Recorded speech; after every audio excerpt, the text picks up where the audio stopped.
Hello, I am solo traveling in Morocco. Just a fair warning before watching this video. I recorded all these videos in 2022. I went to Morocco right after I finished the AT. I actually traveled to Europe first. I went to Croatia and Bosnia and Turkey, and then I went to Morocco for almost a month, solo traveling it. So it was a really great experience, and I didn't want to never edit these videos or put them out there, but to be fair, these are from 2022 instead of current 2024 day. So it's not a lot of me talking in the camera, but it was an incredible experience. I love Morocco. It really helped me with the post-trail depression.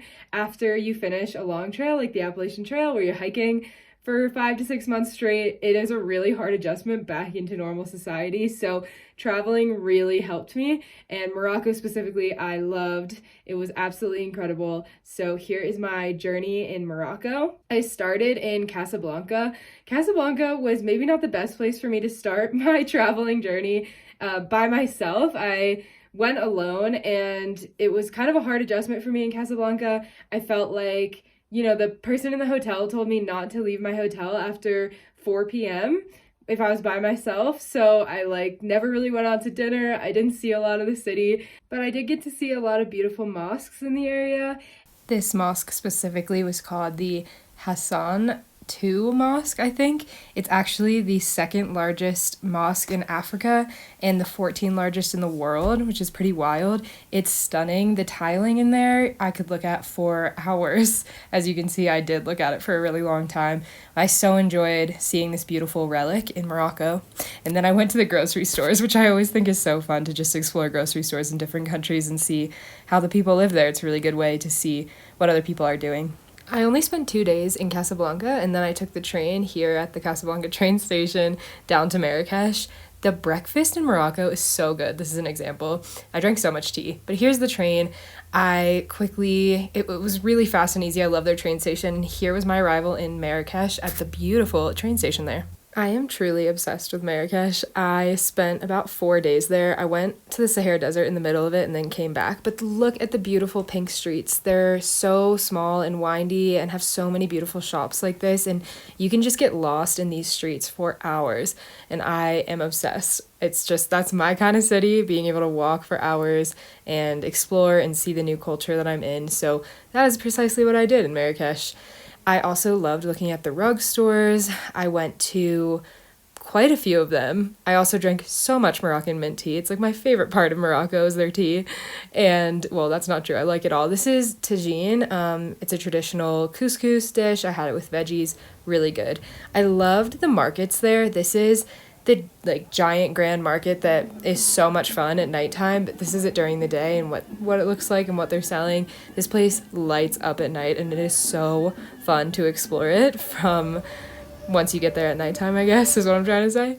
Anyway, here are the streets again. I had the best time there, and I actually made some friends for my Sahara Desert tour, so I got to explore Marrakech with some friends, so that felt really good. But look at these pink walls, it's so cool. So then I went to the palace there. I believe it's a palace. And people say this is the best place to see traditional Moroccan tiling. So that's why I went, and I could not agree more. It is so beautiful. Every single room has a different design, a different intricate tiling system that goes on forever. Look at that ceiling and just how much work would go into this one area of it. Oh my gosh, it's incredible. It's so beautiful. I spent so long in there admiring the details. I am definitely, came back inspired for tiling after that. And they had this stained glass room in there as well. So it was reflecting so beautifully off the ground, as you can see. Oh my gosh, so cool, so beautiful. I loved it. And this was a fancy dinner I had with friends. This is the big square in Marrakech at nighttime. It is so lively and so fun. It's packed with people all night long. People are doing performances, giving hennas. This lady was belly dancing.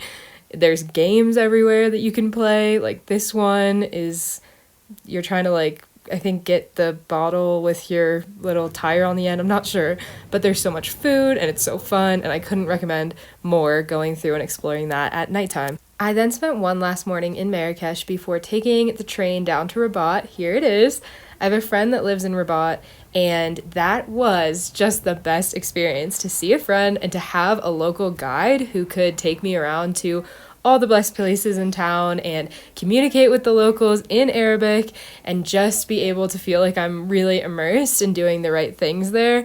So we even got to go surfing. She belonged to a surfing club in Rabat, and so I tried surfing, which was so much fun. I had only ever done it once before, which was in Australia, and I just felt like I was living the dream here with friends, going surfing and exploring Rabat. It is such a cool place. You can definitely tell it has capital vibes, kind of like DC, where it just feels more regal, maybe. I don't know what the right word is, but I really loved Rabat. And my friend, this is my friend balancing, anyway, she took me out to karaoke. She said that that's like what they do every single night. So here we are trying our best at karaoke. Hello. So I'm not doing amazing since ending the AT.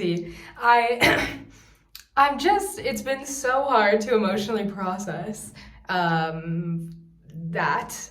And I have a few coping mechanisms in life, the biggest of which is traveling. And traveling really helps me work my stuff out a lot of the times. And so I've ended the AT, went on a week-long vacation with my aunt. At the end of the week, decided to not get on the plane home, and now I've been traveling for nearly a month, just trying to work through what I'm trying to do with my life, the post-AT feelings, and all of that. I've been in Morocco for like 2 weeks now, but I have to be home for Thanksgiving because that's like my family's big holiday. So I know that my parents would be very upset if I didn't come home for that. So I have like 3 weeks total until then. I've spent the last month in Croatia. We went to Bosnia for a day, but mainly Croatia, Turkey, and then Morocco. And tomorrow I leave for Belgium, spending 24 hours in Belgium. There's basically just a layover to get to Punta Cana. And then from Punta Cana, I'm gonna spend like 2 days there and go probably to Colombia. From Colombia, I can get elsewhere, but that's the situation. I am kind of scared. I'm fully running out of money, barely have any money left because of the AT, and I haven't had a job since January. So I barely have any money left, but it's really cheap. These places are really cheap, and I know that my time will be up in about 3 weeks, so I have enough for 3 weeks worth of travel. Sorry, Mom and Dad. Good morning. It's time to start 42 hours of traveling, starting with the Rabat train station. And then we go to Fez, and then to Belgium. So come along. I'm on the train, going to Fez.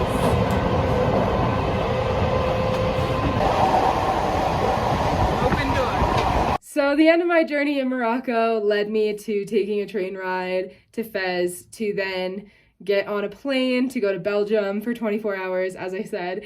And I just adore Morocco. I loved Rabat and I loved Marrakech. Casablanca, I just maybe didn't know what I was doing. And then after that, I think I spent like 2 weeks in Rabat with my friend. I would really recommend anyone going there. I think there are some misconceptions about it being not a place for solo female travelers to go.